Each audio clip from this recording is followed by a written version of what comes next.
কথাকে বাঁচাতে এগিয়ে আসছে অগ্নি। সম্পূর্ণ জানতে ভিডিওটিতে একটি লাইক করে দেখতে থাকো। গল্পের শুরুতেই দেখা যায় যে রিচাকে কেউ একজন ফোন করেছে আর এমনই ইনস্ট্রাকশন দিতে থাকে যে অগ্নির কাছ থেকে রিচা যেন সব কিছু কেড়ে নেয়। রিচা তখন বলে, আমার একটু সময় লাগবে। এই এভি ভীষণ ঠ্যাটা একটা মানুষ, আর কথা চলে যাওয়ার পর এভি আরোই বদলে গেছে, তাই আমাকে একটু সময় না দিলে আমি কিছুই করে উঠতে পারবো না। তবে আমি চেষ্টা করে যাব, হাল ছাড়ছি না, যতটা করা যায় আর কি। এর মাঝখানে স্যান্ডি এসে বলে, রিচা, আমি সিসিটিভিতে দেখলাম এভির গাড়ি পার্কিং লটে এসে থেমেছে, তার মানে এভি এক্ষুনি এখানেই আসবে। এভিকে কিছুক্ষণ আটকে রাখতে হবে, এটাই হচ্ছে আজকে আমাদের কাজ।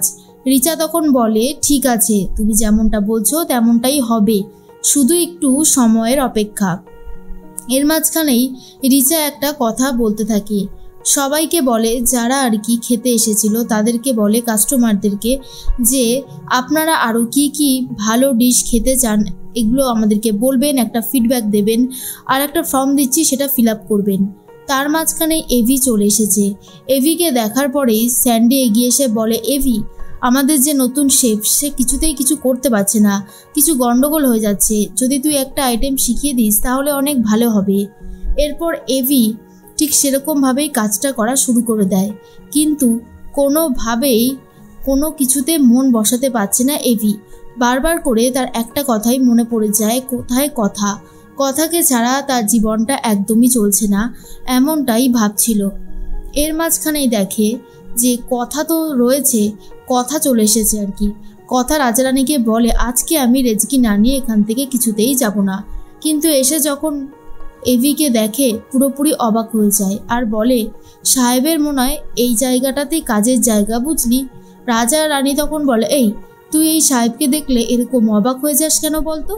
বেশ, কিন্তু অবাক হয়ে যাস তুই, তোর কি এই স্যারের সাথে ইন্টু পিন্টু আছে নাকি? কথা বলে, তোরা চুপ করবি? কোনো মানুষের প্রতি কি কোনো মানুষের ভালোবাসা থাকতে পারে না? হ্যাঁ, সমস্ত তোরা যে কি কথা বলিস না, আমার মাথায় ঢোকে না। রাজা রানী বলে, কিরে তুই যাবি না? কথা তখন বলে, না, একদমই আমার যেতে ইচ্ছে করছে না। এদিকে কাস্টমাররা দেখে শেফ এভি যখন আজকে এসেছে তার মানে নিশ্চয়ই কোনো ভালো আইটেম রান্না করতে চলেছে। এর মাঝখানেই কথা সব কিছু দেখতে থাকে, কিন্তু কোনোভাবেই আর এভির কাছে যেতে পারছে না, কারণ তার ওড়নাটা একটা জায়গায় আটকে গেছিল, কোনোভাবেই আর সেটা ছাড়াতে পারছে না। এর মাঝখানে রিচা সবাইকে বলে একটা সেলফি তুলতে এভির সাথে, আর এভি কিছুতেই সেলফি তুলবে না, কিন্তু রিচা জোর করে এভির সাথে সেলফি তুলে নেয়।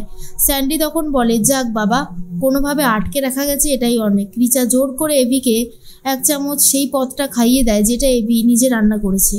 এই সব কিছুর থেকে দূরে যাওয়ার জন্য গাড়িতে করে আবার কোথাও বেরিয়ে পড়বে বলে ঠিক করে এভি। তখনই রিচা বলে, এভি, আমাকেও নিয়ে চলো না।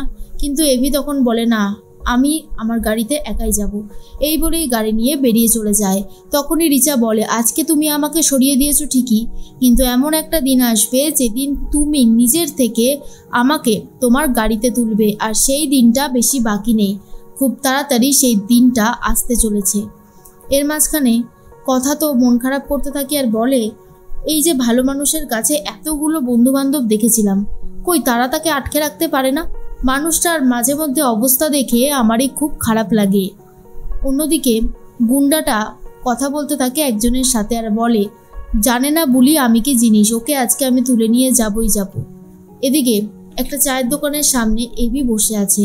সেই চায়ের দোকান অলরেডি বন্ধ হয়ে গেছে, কিন্তু এভি বলে যে চা লাগবে, কিন্তু সে বলে দোকান বন্ধ হয়ে গেছে, এখন কোনোভাবেই চা হবে না। তখনই অগ্নি নিজেই চা বানাতে শুরু করে দেয়, আর কি চা খাবে সেটাই বুঝে উঠতে পারছিল না। সামনেই ছিল একটা অপরাজিতা গাছ, আর সেই অপরাজিতা ফুল দিয়ে আজকে চা বানাবে বলে ঠিক করে এভি, যেটা কথা এক সময় করত। এরপরেই তখনই বুলি এভিকে দেখে নেয় আর বলে, এই অপরাজিতা ফুল দিয়ে আবার কি করবেন উনি? অপরাজিতা ফুল দিয়ে যে চা করছে সেটা বুলি দেখে নিয়েছিল আর বলে, বাবা, অপরাজিতা ফুল দিয়ে চা হয়, এটা বেশ ইন্টারেস্টিং ব্যাপার তো। তার মাঝখানে এভি তো চা করেছে আর দোকানদারকেও দিয়েছে। দোকানদার বলে, এরকম চা তো আমি কোনোদিনও খাইনি, এটা তো আমার অনেক ভালো লেগেছে। কথাই বলে যে কথার কাছ থেকে এবার চা বানানোটা শিখেছে। এর মাঝখানে বদলা নেওয়ার জন্য গুন্ডাটা চলে এসেছে আর কথাকে রীতিমতো কিডন্যাপ করে নেওয়ার চেষ্টা করে। আর ঠিক সেই জায়গাতেই উপস্থিত রয়েছে অগ্নি। তাহলে কি অগ্নি আসবে কথাকে বাঁচাতে? কি মনে হয় অবশ্যই কমেন্টস করে জানাতে পারো।